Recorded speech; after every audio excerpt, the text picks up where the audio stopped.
की भाषा, प्रजातंत्र के शास्त्र की भाषा। हिंदी भाषा राष्ट्र की भाषा, प्रजातंत्र के शास्त्र की भाषा। देवनागरी लिपि में भाषा, जन जन के मन की अभिलाषा। हिंदी भाषा राष्ट्र की भाषा, प्रजातंत्र के शास्त्र की भाषा। बच्चों, जब भी आपसे कोई स्वतंत्रता सेनानियों की बात करते हैं तो आपका ध्यान केवल बड़ी उम्र के लोगों, युवाओं तथा बुद्धिजीवियों की ओर ही जाता है ना? जैसे भगत सिंह, वल्लभ भाई पटेल, रविंद्रनाथ टैगोर, गांधी जी आदि। क्या कभी आपने सुना है कि किसी बच्चे ने भी देश की स्वतंत्रता के लिए जान दी हो? नहीं ना, क्योंकि आपने ऐसी कोई गाथा पढ़ी ही नहीं होगी। तो चलिए आज हम ऐसी ही एक घटना का परिचय कराते हैं जो आपको देश प्रेम से ओत-प्रोत कर देगी। आपके पाठ्यपुस्तक में एक पाठ है गुलाब सिंह, जो बच्चों के देश प्रेम का एक ज्वलंत उदाहरण है। इस पाठ में हम पाठ का उद्देश्य, कठिन शब्दार्थ और अंत में पाठ का सरल सारांश देखेंगे। ಮಕ್ಕಳೇ, ನಾವು ಸ್ವಾತಂತ್ರ್ಯ ಹೋರಾಟಗಾರರು ಅಂದಾಕ್ಷಣ ನಮ್ಮ ಗಮನಕ್ಕೆ ಬರೋದು, ನಮ್ಮ ಮೈಂಡಲ್ಲಿ ಬರೋದು ಬರೀ ದೊಡ್ಡ ವಯಸ್ಸಿನವರು, ವಿದ್ವಾಂಸರು, ಜ್ಞಾನಿಗಳು, ಯುವಕರು ಅದೇ ಅಲ್ವಾ? ಆದರೆ ಯಾರಾದರೂ ಸಣ್ಣ ಮಕ್ಕಳು ಸಹ ಸ್ವಾತಂತ್ರ್ಯಕ್ಕಾಗಿ ಹೋರಾಡಿ ತಮ್ಮ ಜೀವನವನ್ನು ದೇಶಕ್ಕಾಗಿ ಮುಡುಪಾಗಿಟ್ಟಿದ್ದಾರಾ? ಇಂಥ ಕಥೆಗಳನ್ನು ಓದಿದ್ದೀರಾ? ಇಲ್ಲಲ್ವಾ? ಹಾಗಾದರೆ ನಿಮ್ಮ ಪಠ್ಯಪುಸ್ತಕದ ಗುಲಾಬ್ ಸಿಂಹ ಅನ್ನೋ ಪಾಠವನ್ನು ನಾವು ನೋಡೋಣ. ಈ ಪಾಠದಲ್ಲಿ ಆ ಗುಲಾಬ್ ಸಿಂಹ ಹೇಗೆ ತನ್ನ ದೇಶಕ್ಕಾಗಿ ಹೋರಾಡ್ತಾನೆ, ದೇಶಕ್ಕಾಗಿ ತನ್ನ ಪ್ರಾಣವನ್ನು ತ್ಯಾಗ ಮಾಡ್ತಾನೆ ಅನ್ನೋದನ್ನು ನಾವು ನೋಡೋಣ. तो सबसे पहले देखते हैं हम पाठ का उद्देश्य. पाठ का मुख्य उद्देश्य है बच्चों में अन्याय के प्रति संघर्ष की भावना पैदा करना, भाई बहन के पवित्र प्रेम को बताना तथा देश प्रेम की भावना जगाना. ಮೊಟ್ಟ ಮೊದಲನೇದಾಗಿ ನಾವು ಪಾಠದ ಉದ್ದೇಶವನ್ನು ನೋಡೋಣ. ಪಾಠದ ಮುಖ್ಯ ಉದ್ದೇಶ ಮಕ್ಕಳಲ್ಲಿ ಅನ್ಯಾಯದ ವಿರುದ್ಧ ಹೋರಾಡುವುದನ್ನು ನಾವು ಕಲಿಸುವುದು. ಅದೇ ರೀತಿ ಅಣ್ಣ ತಂಗಿಯ ಪ್ರೀತಿಯನ್ನು, ಸಹೋದರ ಸಹೋದರಿಯರ ಪ್ರೀತಿಯನ್ನು, ಪವಿತ್ರ ಪ್ರೇಮವನ್ನು ತೋರಿಸೋದು ಮತ್ತು ಅದರ ಜೊತೆಗೆ ಮಕ್ಕಳಲ್ಲಿ ದೇಶಪ್ರೇಮದ ಭಾವನೆಯನ್ನು, ದೇಶಭಕ್ತಿಯ ಭಾವನೆಯನ್ನು ಹೆಚ್ಚಿಸುವುದು. अब हम आगे बढ़ते हैं नए शब्दों के परिचय की ओर. ಮಕ್ಕಳೇ, ನಾನಿವಾಗ ಶಬ್ದಾರ್ಥವನ್ನು ಹೇಳ್ತಾ ಹೋಗ್ತೇನೆ. ನಾನು ಕನ್ನಡದಲ್ಲೂ ಸಹ ಹೇಳ್ತೇನೆ. ನೀವು ಅದನ್ನು ನೋಟ್ ಮಾಡಿಕೊಂಡು, ಬುಕ್ಕಲ್ಲಿ ನೋಟ್ ಮಾಡಿಕೊಂಡು ಪಾಠ ಓದಿದ್ರೆ ನಿಮಗೆ ಪಾಠ ಅರ್ಥ ಆಗೋದ್ರಲ್ಲಿ ಸುಲಭವಾಗುತ್ತೆ. ಹೌದಾ? ಹಾಗಾದರೆ ಮುಂದೆ ಹೋಗೋಣವಾ? पहला शब्द है छाप, प्रभाव, प्रभाव.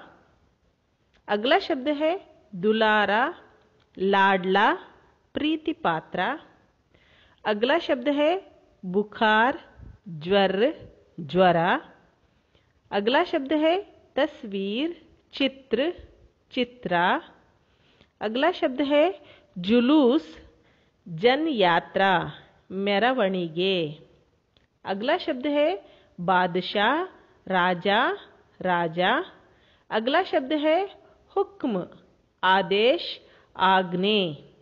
अगला शब्द है रोली, कुमकुम, कुमकुमा. अगला शब्द है आभा मंडल, प्रकाश का घेरा, ಪ್ರಕಾಶದ ಆವರಣ.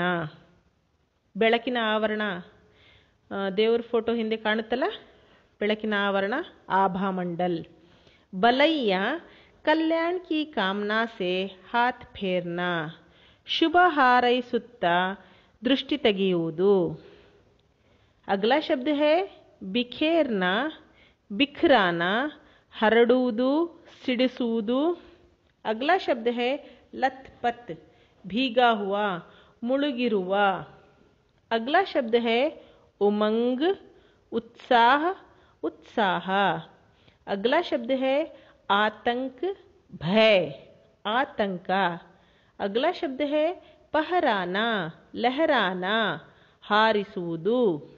अगला शब्द है ओढ़नी, दुपट्टा, दुपट्टा. ವೇಲ್ ಅಂತೀವಲ್ಲ, ಡ್ರೆಸ್ ಮೇಲೆ ಹಾಕ್ತಾರಲ್ಲ ವೇಲ್.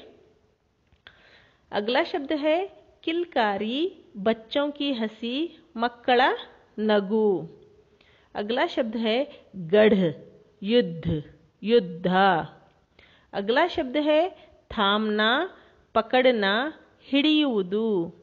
अगला शब्द है शान, ठाट बाट, प्रतिष्ठा, प्रतिष्ठे। अगला शब्द है सुगंध, सुवास, सुवासने। तो ये कुछ शब्द अर्थ थे बच्चों, जिसे समझने से आपको पाठ समझने में आसानी होगी। अब हम आगे बढ़ते हैं पाठ के सारांश की ओर। ಮಕ್ಕಳೇ, ಈಗ ಪಾಠದ ಸಾರಾಂಶವನ್ನು ನಾವು ಸರಳ ರೂಪದಲ್ಲಿ ನೋಡೋಣ। पाठ की शुरुआत करने से पहले मैं इस पाठ की लेखिका सुभद्रा कुमारी चौहान का 2 शब्दों में परिचय देना चाहूंगी। ನಾವು ಪಾಠದ ಸಾರಾಂಶ ನೋಡೋದಕ್ಕಿಂತ ಮುಂಚೆ ಈ ಪಾಠದ ಲೇಖಕಿಯಾದಂತಹ ಸುಭದ್ರಾ ಕುಮಾರಿ ಚೌಹಾನ್ ಬಗ್ಗೆ ಒಂದೆರಡು ವಾಕ್ಯಗಳನ್ನು ನೋಡೋಣ। इनका जन्म 1904 में प्रयाग में हुआ और मृत्यु 1948 में। इनकी कविताएं तथा लेखों में देश प्रेम और भारतीय इतिहास की झलक दिखाई देती है। ಇವರ ಜನ್ಮ 1904ರಲ್ಲಿ ಪ್ರಯಾಗದಲ್ಲಿ, ಉತ್ತರ ಪ್ರದೇಶದ ಪ್ರಯಾಗದಲ್ಲಿ ಆಯಿತು ಮತ್ತು ಮೃತ್ಯು 1948ರಲ್ಲಿ ಆಯಿತು। ಇವರ ಕವಿತೆಗಳಲ್ಲಿ ಮತ್ತು ಲೇಖನಗಳಲ್ಲಿ ದೇಶಪ್ರೇಮ ಮತ್ತು ಭಾರತೀಯ इतिहास नमेगे काणुत्ते। अब देखते हैं पाठ का सरल सारांश।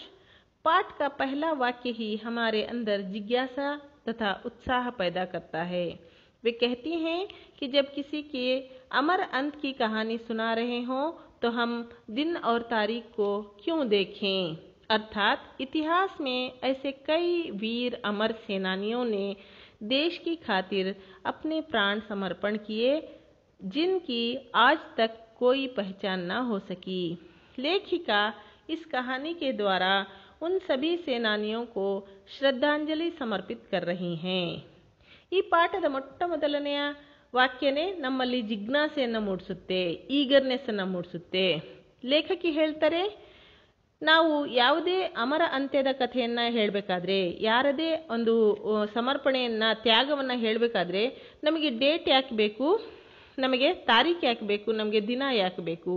ಯಾಕಂದರೆ ಲೇಖಕಿ ಹೇಳ್ತಾರೆ, ಇದು ಇಂತಹ ಹಲವಾರು ಸೈನಿಕರು, ಲೆಕ್ಕವಿಲ್ಲದಷ್ಟು ಸೇನಾನಿಗಳು ದೇಶಕ್ಕಾಗಿ ತಮ್ಮ ಪ್ರಾಣವನ್ನೇ ಮುಡುಪಾಗಿಟ್ಟಿದ್ದಾರೆ. ಆದರೆ ಈವರೆಗೂ ಅವರ ಒಂದು ಗುರುತು ನಮಗಿಲ್ಲ, ಅವರ ಒಂದು ಹೆಸರು ನಮಗೆ ಗೊತ್ತಿಲ್ಲ. ಈ ಕಥೆಯ ಮೂಲಕ ಲೇಖಕಿ ಆ ಎಲ್ಲ ಸೇನಾನಿಗಳಿಗೆ ಒಂದು ಶ್ರದ್ಧಾಂಜಲಿಯನ್ನು ಕೊಡೋಕ್ಕೆ ट्राई ಮಾಡ್ತಿದ್ದಾರೆ, प्रयत्न पड़तिದ್ದಾರೆ। कहानी में एक घर में एक भाई, उसकी छोटी बहन अपने माता पिता के साथ रहते हैं। भाई को अचानक बुखार आ जाता है। बुखार में उसे कई सारी चीज़ों से परहेज करना था। ಈಗ ಕಥೆಯಲ್ಲಿ ಮೊದಲನೆಗೆ ಒಂದು ಮನೆಯ ಒಂದು ಚಿತ್ರಣ ಇದೆ। ಆ ಮನೆಯಲ್ಲಿ ಒಬ್ಬ ಅಣ್ಣ, ಪುಟ್ಟ ತಂಗಿ, ತಂದೆ ತಾಯಿ ಇದ್ದಾರೆ। ಒಂದ್ಸಾರಿ ಅಣ್ಣನಿಗೆ ಜ್ವರ ಬರುತ್ತೆ।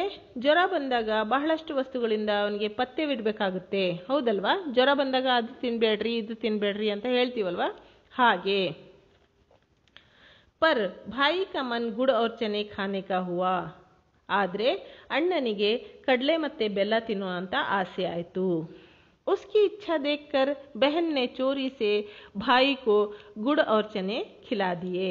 ಅವನ ಅಣ್ಣನ ಒಂದು ಇಚ್ಛೆ ನೋಡಿ, ಅಣ್ಣನ ಒಂದು ಆಸೆ ನೋಡಿ ತಂಗಿ ಏನು ಮಾಡ್ತಾಳೆ, ಕಳ್ತನದಿಂದ ಹೋಗಿ ಮನೆಯಲ್ಲಿ ಬೆಲ್ಲ ಮತ್ತು ಕಡಲೆಯನ್ನು ತಂದು ಅಣ್ಣನಿಗೆ ತಿನ್ನಿಸ್ಬಿಡ್ತಾಳೆ। बुखार बढ़ गया, सबको चिंता हुई, पर भाई ने गुड़ और चने की बात किसी को नहीं बताई। ಅದು ತಿಂದಿದ ತಕ್ಷಣ ಜ್ವರ ಹೆಚ್ಚಾಗಿ ಬಿಡುತ್ತೆ, ಯಾರಿಗೂ ಗೊತ್ತಾಗಲ್ಲ ಜ್ವರ ಯಾಕೆ ಹೆಚ್ಚಾಯಿತು ಅಂತ। ಆದರೆ ಅಣ್ಣನೂ ಸಹ ಯಾರಿಗೂ ಹೇಳಿಲ್ಲ, ನನಗೆ ತಂಗಿ ಹಿಂಗೆ ತಂದು ತಿನ್ನಿಸಿದ್ಲು ಅಂತ ಅಣ್ಣನೂ ಹೇಳಿಲ್ಲ। ಇಲ್ಲಿ ನೋಡ್ರಿ, ತಂಗಿ ಅಣ್ಣನ ಆಸೆಗೆ ತಂದು ತಿನ್ನಿಸ್ತಾಳೆ, ಅಣ್ಣ ತಂಗಿಯನ್ನ ತಂದೆ ತಾಯಿಯಿಂದ ಬಚಾವ್ ಮಾಡ್ತಿದ್ದಾನೆ, ಅವರ ಪ್ರೀತಿ ತೋರಿಸ್ತಾ ಇದೆ ಇಲ್ಲಿ, ಹೌದಲ್ವಾ? कुछ दिनों के बाद बुखार ठीक हो गया। लेखिका कहती हैं, ऐसी कई घटनाएं बहन के प्यार की, माँ बाप के दुलार की, उसके कोमल मन पर छपी हुई थीं, जिसे समय कभी नहीं मिटा सकता था। ಲೇಖಕಿ ಹೇಳ್ತಾರೆ, ಮೆಲ್ಲಕ್ಕೆ ಕೆಲವು ದಿನಗಳು ಕಳೆದ ಮೇಲೆ ಜ್ವರ ಏನೋ ಹೋಗ್ಬಿಡ್ತು, ಆದರೆ ತಂಗಿಯ ಆ ಪ್ರೀತಿ, ಅಂತಹ ಹಲವಾರು ಘಟನೆಗಳು, ತಂದೆ ತಾಯಿಯ ಪ್ರೀತಿ, ತಂದೆ ತಾಯಿಯ ಅಫೆಕ್ಷನ್ನ ಹಲವಾರು ಘಟನೆಗಳು ಆ ಒಂದು ಮಗುವಿನ, ಆ ಅಣ್ಣನ ಮನಸ್ಸಿನ ಮೇಲೆ ಅಚ್ಚಳಿಯದೆ ಹಾಗೆ ಉಳಿದಿದ್ವು. समय चलता रहा, एक दिन ऐसी खबर आई कि उदास दिलों में खुशी की लहर दौड़ पड़ी. ಹೀಗೆ ಸಮಯ ಕಳೀತಾ ಇತ್ತು, ಕಾಲ ಕಳೀತಾ ಇತ್ತು. ಇದ್ದಕ್ಕಿದ್ದ ಹಾಗೆ ಒಂದು ಸಂತೋಷ, ಉತ್ಸಾಹದ ಒಂದು ಅಲೆ ಬಂತು, ಉತ್ಸಾಹದ ಒಂದು ಸುದ್ದಿ ಬಂತು. ಏನಪ್ಪ ಅದು? ವಹ ಥಿ ಭಾರಿ ಜುಲೂಸ್ ನಿಕಲ್ನೆ ಕಿ ಖಬರ್. ಅದೇನಪ್ಪ ಅಂದರೆ, ಒಂದು ದೊಡ್ಡ ಮೆರವಣಿಗೆ ನಡೆಯುತ್ತೆ, ಒಂದು ದೊಡ್ಡ ಮೆರವಣಿಗೆ ಸಾಗುತ್ತಂತೆ ಅನ್ನುವಂತಹ ಒಂದು ಸುದ್ದಿ. उस समय के राजा की आज्ञा थी कि जुलूस नहीं निकले, शहर में भय का वातावरण था. ಆದರೆ ಆಗಿನ ರಾಜನ ಆಜ್ಞೆ ಏನಾಗಿತ್ತು? ಯಾವುದೇ ಮೆರವಣಿಗೆ ತೆಗೆಯೋ ಹಾಗಿಲ್ಲ ಅನ್ನೋ ಒಂದು ಆಜ್ಞೆಯನ್ನು ಹೊರಡಿಸಿಬಿಟ್ಟಿದ್ದ. ಈ ಆಜ್ಞೆಯಿಂದ ಜನರಲ್ಲಿ ಒಂದು ಭಯದ, ಒಂದು ಆತಂಕದ ವಾತಾವರಣ ಮೂಡಿತ್ತು. बच्चों, आगे से इन भाई बहन की कहानी शुरू होती है. बहन भाई से पूछती है, कौन है बादशाह जो ऐसी आज्ञा चलाता है? तो भाई कहता है, बड़ा निर्दयी बादशाह है, हमारा देश बादशाह का गुलाम है. ಮಕ್ಕಳೇ, ಈಗ ಈ ಕಥೆ ಒಂದು ಹೊಸ ತಿರುವನ್ನು ತಗೊಳ್ಳುತ್ತೆ. ತಂಗಿ ಕೇಳ್ತಾಳೆ, ಯಾರು ಈ ರಾಜ? ಯಾರು ಇವನು? ಹೀಗೆ ಆಜ್ಞೆ ಮಾಡೋನು ಎಂತಹ ರಾಜ ಇವನು ಅಂತ ಕೇಳಿದಾಗ ಅಣ್ಣ ಹೇಳ್ತಾನೆ, ಬಹಳ ಕ್ರೂರಿ ರಾಜ ಇವನು, ನಿರ್ದಯಿ ಬಾದ್ಶಾ, ಬಹಳ ಕ್ರೂರಿ ರಾಜ ಇವನು. ನಮ್ಮ ದೇಶ ಈ ರಾಜನಿಗೆ ಗುಲಾಮವಾಗಿದೆ. ಇಸಿಲಿಯೇ ಹಮ್ ಪರ್ ಶೋಷಣೆ ಕರ್ತಾ ಹೇ, ಅದಕ್ಕೆ ಅವನು ಕ್ರೂರ ಆಗಿರೋದ್ರಿಂದಾನೇ ನಮ್ಮ ಮೇಲೆ ಶೋಷಣೆ ಮಾಡ್ತಾನೆ. इस पर बहन कहती है, तब तो जरूर निकलेगा झंडा, हम निकालेंगे झंडे का जुलूस. ಅದನ್ನ ಕೇಳಿದ ತಕ್ಷಣ, ನಮ್ಮನ್ನ ಶೋಷಣೆ ಮಾಡ್ತಾನೆ ಅಂದ ತಕ್ಷಣ ತಂಗಿ ಹೇಳ್ತಾಳೆ, ಹಾಗಾದ್ರೆ ನಾವು ಪಕ್ಕಾ ಮೆರವಣಿಗೆಯನ್ನ ತೆಗಿತೀವಿ, ನಾವು ಪಕ್ಕಾ ಬಾವುಟವನ್ನ ಹಾರಿಸ್ತಾ ಮೆರವಣಿಗೆಯನ್ನ ತೆಗಿಲೇಬೇಕು ಅಂತ ಹೇಳ್ತಾಳೆ. ಫಿರ್ ಕ್ಯಾ ಥಾ, ಬಚ್ಚೋं ने मिलकर झंडे की तैयारी शुरू कर दी. ಅಷ್ಟು ಹೇಳಿದ ತಕ್ಷಣ ಈ ಇಬ್ಬರು ಮಕ್ಕಳು ಸೇರಿ ಆ ಒಂದು ಬಾವುಟವನ್ನು ತಯಾರು ಮಾಡೋದಕ್ಕೆ ಶುರು ಮಾಡ್ತಾರೆ. ಬೆಹನ್ ಅಪ್ನಿ ಪುರಾನಿ ओढ़नी या पुराना दुपट्टा लाई, उस पर लाल हरा रंग भी डाला गया. ತಂಗಿ ಹೋಗಿ ತನ್ನ ಹಳೆಯ ಒಂದು ದುಪಟ್ಟ, ಓಢ್ನಿ ಇರುತ್ತಲ್ಲ, ದುಪಟ್ಟಾನ ತತ್ತಾಳೆ. ಅದ್ರ ಮೇಲೆ ಕೆಂಪು ಮತ್ತು ಹಸಿರು ಬಣ್ಣವನ್ನು ಹಾಕಲಾಗುತ್ತೆ, ಕೇಸರಿ ಮತ್ತು ಹಸಿರು ಬಣ್ಣವನ್ನು ಹಾಕಲಾಗುತ್ತೆ. भाई ने अपने खेलने वाले डंडे से बांधकर झंडा तैयार कर लिया. ಅಣ್ಣ ಏನು ಮಾಡ್ತಾನೆ, ಅದು ತಾನು ಆಡುವಂತಹ ಒಂದು ಕೋಲಿರುತ್ತಲ್ಲ, ಚಿನಿಕಾವು ಆಡ್ತೀವಲ್ಲ, ಆ ಕೋಲಿಗೆ ಅದನ್ನ ಕಟ್ಟಿ ಬಾವುಟವನ್ನ ತಯಾರು ಮಾಡಿಬಿಡ್ತಾರೆ ಇಬ್ರು ಮಕ್ಕಳು. अब बारी थी जुलूस की. बहन बोली, मैं भी आऊंगी, पर भाई ने मना किया और कहा, तुम तो कोमल सी गुड़िया हो, तुम जुलूस नहीं हो. ಈಗ ಮೆರವಣಿಗೆ ಹೋಗುವಂತ ಸಮಯ ಬಂತು, ಬಾವುಟನು ತಯಾರಾಗ್ಬಿಡ್ತು, ಮೆರವಣಿಗೆ ಹೋಗ್ಬೇಕಂತ ಸಮಯ ಬಂತು. ಆಗ ತಂಗಿ ಹೇಳ್ತಾಳೆ, ಬೆಹನ್ ಬೋಲಿ, ಮೈ ಭಿ ಆऊंगी, ನಾನು ಮೆರವಣಿಗೆಯಲ್ಲಿ ಬರ್ತೀನಿ. ಪರ್ ಭಾಯಿನೇ ಮನಾ ಕಿಯಾ, ಆದ್ರೆ ಅಣ್ಣ ಅದನ್ನ ಬೇಡ ಅಂತ ತಿರಸ್ಕರಿಸ್ತಾನೆ, ಬೇಡ ಅಂತ ಹೇಳ್ತಾನೆ. ಯಾಕೆ? ನೀನು ಒಬ್ಬ ಸಣ್ಣ ಮಗು, ನೀನು ಒಂದು ಗೊಂಬೆ ಇದ್ದ ಹಾಗೆ, ಕೋಮಲವಾದಂಥ ಗೊಂಬೆ ನೀನು ಜುಲೂಸ್ ಅಂದ್ರೆ ಮೆರವಣಿಗೆ ಮಾಡೋದು ಬೇಡ. ಆದ್ರೆ ನೀನು ಒಂದು ಕೆಲಸ ಮಾಡು, ಏಕ್ ಕಾಮ್ ಕರೋ, ತುಮ್ ಮೇರಿ ಆರತಿ ಉತಾರ್ ಕರ್ ಮುಜೆ ರಾಜ್ಕುಮಾರಿ ಕಿ ತರಹ ವಿದಾ ಕರೋ. ಆದ್ರೆ ನೀನು ಒಂದು ಕೆಲಸ ಮಾಡ್ಬೋದು ಗೊತ್ತಾ, ನೀನು ರಾಜ್ಕುಮಾರಿ ತರ ನನಗೆ ಆರತಿ ಮಾಡಿ ನೀನು ವಿದಾಯ ಬೀಳ್ಕೊಡ್ಬೇಕು. ನೀನು ನನಗೆ ರಾಜ್ಕುಮಾರಿ ಹೇಗೆ ತಂಗಿನೋ ಅಕ್ಕನೋ ಹೇಗೆ ವಿದಾಯ ಮಾಡ್ತಾರಲ್ಲ, ಬೀಳ್ಕೊಡ್ತಾರಲ್ಲ, ಹಾಗೆ ನೀನು ನನ್ನನ್ನು ಆರತಿ ಮಾಡಿ ಕಳಿಸ್ಬೇಕು. ಬೆಹನ್ ಬಹುತ್ ಖುಷ್ ಹುಯಿ ಔರ್ ವೈಸೆ ಹಿ ಕಿಯಾ. ತಂಗಿಗೆ ಅದನ್ನು ಭಾಳ ಖುಷಿಯಾಗಿಬಿಡುತ್ತೆ. ತಾನು ರಾಜ್ಕುಮಾರಿ ಅಂದ ತಕ್ಷಣ ಅದೇ ಒಂದು ಕಲ್ಪನೆಯಲ್ಲಿ ಹೋಗಿ ತುಂಬ ಖುಷಿಯಾಗಿಬಿಡುತ್ತೆ. ಅವಳು ಹಾಗೆ ಮಾಡ್ತಾಳೆ, ಅಂದರೆ ಆರತಿ ತಟ್ಟೆ ತಂದು ಆರತಿ ತೆಗಿತಾಳೆ. ರೋಲಿ ಕಾ ಟೀಕಾ ಲಗಾಯ, ಕುಂಕುಮದ ಒಂದು ತಿಲಕ ಮಾಡ್ತಾಳೆ.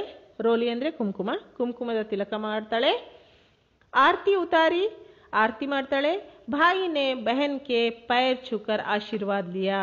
ಆಗ ಅಣ್ಣ ತಂಗಿಗೆ ಒಂದು ಕಾಲು ಮುಗಿದು ಆಶೀರ್ವಾದ ತಗೊಳ್ತಾನೆ. ಅವ್ರ ಝಂಡಾ ಲೇಕರ್ ನಿಕಲ್ ಗಯಾ, ಮತ್ತೆ ಬಾವುಟ ತಗೊಂಡು ಮುಂದಕ್ಕೆ ಹೋಗ್ತಾನೆ. ಬಹನ್ ವಹಿ ಖಡೆ ಖಡೆ ಭಾಯಿ ಕು ಜಾತೆ ಹುಯೆ ದೇಖ್ ರಹಿ ಥಿ. ತಂಗಿ ಅಲ್ಲೇ ನಿಂತ್ಕೊಂಡು ಅಣ್ಣ ಹೋಗೋದನ್ನ ಹಾಗೇ ನೋಡ್ತಾ ಇದ್ದಾಳೆ. ರಾಜ್ಕುಮಾರಿ ನೋಡ್ತಿದ್ದ ಹಾಗೆ ನೋಡ್ತಾ ಇದ್ದಾಳೆ. ಮಕ್ಕಳೇ, ಇಲ್ಲಿ ಅಣ್ಣ ತಂಗಿಯ ಕಾಲ್ಮುಗಿಯೋದನ್ನ ಹೇಳಿದ್ದಾರೆ. ಆದರೆ ಇಲ್ಲಿ ನಾವು ಏನು ತಿಳ್ಕೊಬೇಕಪ್ಪ ಅಂದರೆ, ಇವು ಸಣ್ಣ ಮಕ್ಕಳ ಕಲ್ಪನೆ. ಅವನೇನಾಗಿದ್ದಾನೆ, ಇವನು ರಾಜ್ಕುಮಾರ ಆಗಿದ್ದಾನೆ, ಅವಳು ರಾಜ್ಕುಮಾರಿ ಆಗಿದ್ದಾರೆ. ಇವ್ರ ಕಲ್ಪನೆಯಲ್ಲಿ ಇವನು ಒಂದು ಯುದ್ಧಕ್ಕೆ ಹೋಗ್ತಿದ್ದಾನೆ, ಆಶೀರ್ವಾದ ತಗೊಂಡು ಹೋಗ್ತಿದ್ದಾನೆ ಅಂತ ಅವರ ಒಂದು ಆಟದಲ್ಲಿ ಆ ಒಂದು ಸೀನನ್ನು ಹೇಳಿದ್ದಾರೆ. ಮತ್ತೆ ಭಾಯಿ ದೂಜ್ ಅಂತ ಒಂದು ಹಬ್ಬನೂ ಬರುತ್ತೆ. ಅದರಲ್ಲೂ ಸಹ ನಾವು ಅಕ್ಕ ತಂಗಿಯವ್ರಿಗೆ ಒಂದು ಅವರ ಆಶೀರ್ವಾದ ತಗೊಳ್ಳೋ ಒಂದು ನಮ್ಮ ರೂಢಿ ಕೂಡ ಇದೆ. भाई कुछ ही दूर गया था कि बादशाह के सिपाही आए और झंडे वाले को रोकने का प्रयास किया. वह नहीं रुका तो ಗೋಲಿ ಮಾರ್ ದಿ. ಅಣ್ಣ ಸ್ವಲ್ಪ ದೂರನೇ ಹೋಗಿದ್ದ ಒಂದು ಬಾವುಟ ತಗೊಂಡು. ಅಷ್ಟರಲ್ಲೇ ಆ ಒಂದು ರಾಜನ ಸಿಪಾಹಿಗಳು, ರಾಜನ ಸೈನಿಕರು ಬರ್ತಾರೆ. ಬಾದ್ಶಾಕ್ಕೆ ಸಿಪಾಹಿ ಆಯೆ ಅವ್ರ ಝಂಡೆ ವಾಲೆ ಕೋ ರೋಕ್ನೆ ಕಾ ಪ್ರಯಾಸ ಕಿಯಾ. ಆ ಒಂದು ಬಾವುಟ ತಗೊಂಡು ಹೋಗ್ತಿದ್ನಲ್ಲ ಆ ಹುಡುಗನಿಗೆ ತಡೆಯುವಂತ ಒಂದು ಪ್ರಯತ್ನ ಮಾಡ್ತಾರೆ. ವಹ ನಹಿ ರುಕಾ, ಅವನು ನಿಲ್ಲಲಿಲ್ಲ. ಆಗ ಆ ಸೈನಿಕರು ಗುಂಡನ್ನ ಹೊಡೆದು ಬಿಡ್ತಾರೆ. ಉನ್ನೋನೆ ಗೋಲಿ ಮಾರ್ದಿ, ಆ ಒಂದು ಹುಡುಗನಿಗೆ ಗುಂಡನ್ನ ಹೊಡೆದು ಬಿಡ್ತಾರೆ. ಗೋಲಿ ಕೆ ಲಗ್ತೆ ಹಿ ವಹ ಗಿರಾ ಪರ್ ಝಂಡೆ ಕೋ ನೀಚೆ ಗಿರ್ನೆ ನಹಿ ದಿಯಾ. ಆ ಗುಂಡನ್ನ ಹಾರಿಸಿದ ತಕ್ಷಣ ಅವನು ಕೆಳಗೆ ಬಿದ್ದು ಬಿಡ್ತಾನೆ. ಆದರೆ ತನ್ನ ಕೈಯಲ್ಲಿರುವಂಥ ಬಾವುಟವನ್ನ ಕೆಳಗೆ ಬೀಳೋದಕ್ಕೆ ಕೊಡಲ್ಲ. ವಹ ಖೂನ್ ಮೇ ಡೂಬಾ ಪಡಾ ಥಾ, ಅವನು ತನ್ನ ರಕ್ತ ಸಿಕ್ತನಾಗಿ ಬಿದ್ದಿದ್ದ, ತನ್ನ ರಕ್ತದಲ್ಲಿ ಮುಳುಗಿ ಬಿದ್ದಿದ್ದ. ಉಸ್ಕೋ ಮಾರ್ಕರ್ ಸೈನಿಕ್ ಚಲೇ ಗಯೇ. ಅವನಿಗೆ ಹೊಡೆದಿದ ತಕ್ಷಣ ಅವರು ತಮ್ಮ ಕೆಲಸ ಮಾಡಿದ್ವಿ ಅಂತ ಹೇಳಿ ಅವರು ಹೋಗ್ಬಿಡ್ತಾರೆ. ಬಹನ್ನೇ ದೇಖಾ, ಅಲ್ಲೇ ನಿಂತ್ಕೊಂಡು ನೋಡ್ತಿದ್ಲಲ್ಲ ತಂಗಿ, ಬಹನ್ನೇ ದೇಖಾ ವಹ ಭಾಗ್ತಿ ಹುಯಿ ಆಯಿ, ಅವಳು ಓಡ್ತಾ ಓಡ್ತಾ ಬಂದ್ಲು. ಅವ್ರ ಭಯ್ಯ ಭಯ್ಯ ಚಿಲ್ಲಾನೆ ಲಗಿ, ಅಣ್ಣ ಅಣ್ಣ ಅಣ್ಣ ಅಣ್ಣ ಅಂತ ಕಿರ್ಚಾಡಕ್ಕೆ ಶುರು ಮಾಡಿದ್ಲು. ಬಹನ್ ಕಿ ಆವಾಜ್ ಸುನ್ಕರ್ ಭಾಯಿನೇ ಆಂಖೆ ಖೋಲಿ. ಆ ತಂಗಿಯ ಮುದ್ದು ವಾಣಿಯನ್ನ, ಮುದ್ದು ಮಾತನ್ನ ಕೇಳಿದ ತಕ್ಷಣ ಅವನ ಮೆಲ್ಲಕ್ಕೆ ಅಣ್ಣ ಕಣ್ ತೆಗಿತಾನೆ. ಅವ್ರ ಝಂಡಾ ಬಹನ್ ಕೆ ಹಾತ್ ಮೇ ಥಮಾಕರ್ ಪ್ರಾಣ ತ್ಯಾಗ್ ದಿಯೇ. ತಂಗಿ ಬಂದ ತಕ್ಷಣ ನೀನು ಬಂದೆ ಆ ತಂಗಿ ಅಂತ ಹೇಳಿ ಆ ಒಂದು ಬಾವುಟನ ತಂಗಿಯ ಕೈಗೆ ಕೊಟ್ಟು ಅವನು ಪ್ರಾಣವನ್ನ ತ್ಯಾಗ ಮಾಡಿಬಿಡ್ತಾನೆ. ಬಹನ್ ರೋತಿ ರಹಿ ಪರ್ ಝಂಡಾ ಗಿರ್ನೆ ನಹಿ ದಿಯಾ. ತಂಗಿ ಅಳ್ತಾ ಇದ್ದಾಳೆ, ಆದರೆ ಆ ಬಾವುಟವನ್ನ ಕೆಳಗೆ ಬೀಳೋದಕ್ಕೆ ಕೊಡಲಿಲ್ಲ. तभी बहुत सारे लोग आए, भाई के शरीर को उठाया और चलने लगे. बहन झंडा लेकर आगे आगे चल रही थी. लोग भाई को उठाए पीछे पीछे चल रहे थे. ಆಗಲೇ ಎಲ್ಲ ಜನರು ಆ ಕಡೆಯಿಂದ ಈ ಕಡೆಯಿಂದ ಎಲ್ಲ ಓಡೋಡ್ ಬರ್ತಾರೆ. ಆ ಅಣ್ಣನ ಒಂದು ಶರೀರವನ್ನ ಎತ್ಕೊಳ್ತಾರೆ. ಆಗ ಎಲ್ಲರೂ ಎತ್ಕೊಂಡು ಹೊರಡಬೇಕಾದ್ರೆ ತಂಗಿ ತನ್ನ ಕೈಯಲ್ಲಿ ಬಾವುಟನ ತಗೊಂಡು ಮುಂದೆ ಮುಂದೆ ಸಾಕ್ತಾಳೆ. ತಂಗಿ ಮುಂದೆ ಮುಂದೆ ಹೋಗ್ತಿರ್ತಾಳೆ. ಈ ಜನ ಎಲ್ಲ ಅಣ್ಣನ ಶರೀರ ತಗೊಂಡು ಹಿಂದೆ ಹಿಂದೆ ಹೋಗ್ತಿರ್ತಾರೆ. ತಬಿ ಬಹನ್ ಕೆ ಮನ್ ಮೇ ಗರ್ವ ಸೆ ಏಕ್ ಆವಾಜ್ ಗೂಂಜ್ ರಹಿ ಥಿ. ಆಗಲೇ ಆ ಬಾವುಟವನ್ನು ತೆಗೆದುಕೊಂಡು ಹೋಗ್ತಿದ್ಲಲ್ಲ ತಂಗಿ, ಅವಳ ಮನಸ್ಸಿನಲ್ಲಿ ಒಂದು ಒಂದು ಸ್ವಾಭಿಮಾನದಿಂದ, ಗರ್ವದಿಂದ ಒಂದು ಒಂದು ಧ್ವನಿ ಪ್ರತಿಧ್ವನಿಸ್ತಾ ಇತ್ತು. ಏನು ಗೊತ್ತದು? बादशाह का हुक्म था जुलूस ना निकले, झंडा ना निकले, पर झंडा भी निकला, जुलूस भी निकला, वो भी बड़ी शान से. ಅವಳ ಮನಸ್ಸಿನಲ್ಲಿ ಏನು ಒಂದು ಧ್ವನಿ ಬರ್ತಾ ಇತ್ತು ಗೊತ್ತಾ? ಕ್ರೂರ ರಾಜನ ಆಜ್ಞೆ ಏನಾಗಿತ್ತು? ಮೆರವಣಿಗೆ ತೆಗೆಯೋ ಹಾಗಿಲ್ಲ, ಬಾವುಟನ ಹಾರಿಸೋ ಹಾಗಿಲ್ಲ ಅಂತ. ಆದರೆ ಮೆರವಣಿಗೆಯನ್ನು ತೆಗೆದ್ವಿ, ಬಾವುಟವನ್ನು ಹಾರಿಸಿದ್ವಿ. ಅದು ಕೂಡ ತುಂಬಾ ಗರ್ವದಿಂದ, ಅಂದ್ರೆ ತುಂಬ ಅಭಿಮಾನದ, ತುಂಬ ಒಂದು ಪ್ರತಿಷ್ಠೆಯಿಂದ ನಾವು ಈ ಬಾವುಟವನ್ನು ಹಾರಿಸಿದ್ವಿ. ಬಚ್ಚೋ ಜಾನ್ತೆ ಹೋ ಉಸ್ ಭಾಯಿ ಕಾ ನಾಮ್ ಕ್ಯಾ ಥಾ? ವಹ ಥಾ ಗುಲಾಬ್ ಸಿಂಹ. ಮಕ್ಕಳೇ, ಆ ಅಣ್ಣನ ಹೆಸರೇನು ಗೊತ್ತಾ? ಅವನೇ ಗುಲಾಬ್ ಸಿಂಹ. बच्चों, मैं एक बार इस पाठ का आदर्श वाचन करना चाहूँगी, जिससे आपको ಪಠನೆ ಮೇ और ಸಮಜ್ನೆ ಮೇ ಆಸಾನಿ ಹೋಗಿ. ಮಕ್ಕಳೇ, ಒಂದ್ಸರಿ ಈ ಒಂದು ಪಾಠದ ಒಂದು ವಾಚನ ಮಾಡೋಣ. ಪಾಠವನ್ನು ಓದ್ತೇನೆ ನಾನು, ನೀವು ಸುಮ್ಮನೆ ಕೇಳ್ರಿ, ನಿಮ್ಮ ಪುಸ್ತಕದಲ್ಲಿ ನೋಡ್ತಾ ಕೇಳ್ರಿ, ನಿಮಗೆ ಇನ್ನೂ ಚೆನ್ನಾಗಿ ಅರ್ಥ ಆಗುತ್ತೆ. ಹೌದಾ? ದಿನ್ ಔರ್ ತಾರೀಖ್ ಕಿ ಜರೂರತ್ ನಹಿ. जब हम अमर अंत की कहानी कहने वाले हैं, तब एक दिन और एक तारीख को पकड़कर क्यों चलें? उसके घर में पिता थे, माँ थी और एक गुड़िया सी बहन थी। गुलाब सिंह सारे घर का दुलारा था। एक दिन की बात है, वह बीमार पड़ा। माँ ने उसका खाना बिल्कुल बंद कर दिया, पर उसका बार बार कुछ खाने को मांगना छोटी बहन से ना सहा गया। वह चुपके से गुड़ और चने चुरा लाई और खिला दिया अपने भैया को। उसके बाद भैया का बुखार बढ़ गया, पर वह तो खिला ही चुकी थी। अपने भाई के संतोष के लिए वह माँ बाप का गुस्सा भी सहने को तैयार थी, पर भाई ने गुड़ चने की बात किसी को ना बताई। धीरे धीरे रोग उतर गया, पर भाई के मन पर बहन की प्रेम की छाप पड़ गई। ऐसी एक नहीं, अनेक बातें बहन की, माँ की, पिता की उसके मन पर छपी थी। वह कभी उनसे लड़ता झगड़ता भी, पर आंखों के आंसू और मन के रंग उसके मन पर छपी इन तस्वीरों को धो न सके। एक दिन ऐसी हवा बही कि मुरझाए हुए दिलों में नई जान आ गई। यह हवा उमंगों की हवा थी। बड़ा भारी जुलूस निकलना था, पर बादशाह का हुक्म था कि जुलूस न निकले। शहर में आतंक छा गया। बड़ा आया बादशाह, क्यों न निकले जुलूस, क्यों न निकले हमारा झंडा? भाई ने बहन से कहा। बहन बोली, कौन है यह बादशाह? भैया ने कहा, होगा कोई। बहन ने पूछा, क्यों न निकले जुलूस, क्यों न निकले झंडा? भाई कटु स्वर में बोला, हमारा देश बादशाह का गुलाम जो है। उत्तर था, तब तो जरूर निकले जुलूस, हम जरूर फहराएंगे अपना झंडा। देखते हैं कौन रोकता है हमें। झंडे की तैयारी होने लगी। बहन ने अपनी पुरानी ओढ़नी फाड़ कर झंडा बना लिया। लाल हरा रंग भी चढ़ गया। भाई ने उसे अपने खेलने के डंडे से बांध लिया। झंडा तैयार था। अब भाई झंडा लेकर चला। अरे भाई, जाते कहाँ हो? हम भी साथ चलेंगे, बहन आग्रह से बोली।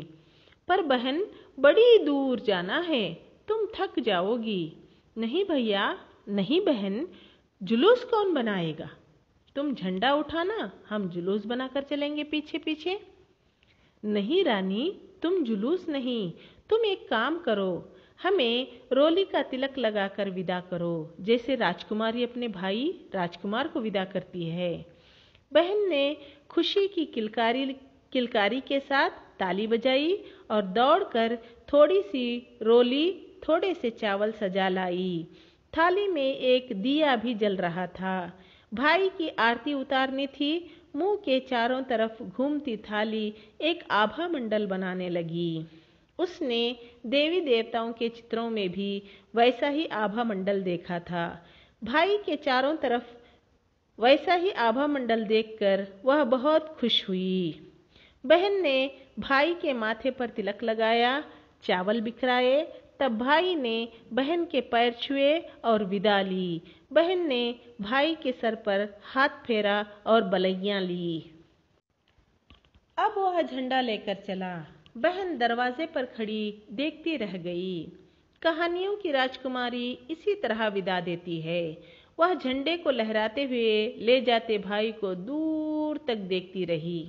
कुछ दूर जाने पर बादशाह के सिपाहियों ने झंडे वाले को रोका। वह न रुका। बादशाह के सिपाहियों ने गोली चला दी। वह गिरा, झंडा न गिरा, वह उसके हाथों में था। गोली चलते देख कोई उसके पास न आया। बहन ने भाई को गिरते देखा। वह दौड़ पड़ी। भाई खून से लथपथ पड़ा था। वह पुकारती रही, भैया भैया। भाई के प्राण मानो यह अमृतवाणी सुनकर लौट पड़े। वह बोला, तू आ गई, यह झंडा ले। बहन ने झंडा थाम लिया। भाई चला गया। बहुत रोई, पर झंडा हाथ में उठाए रही। बादशाह के सिपाही मानो गढ़ जीत कर चले गए।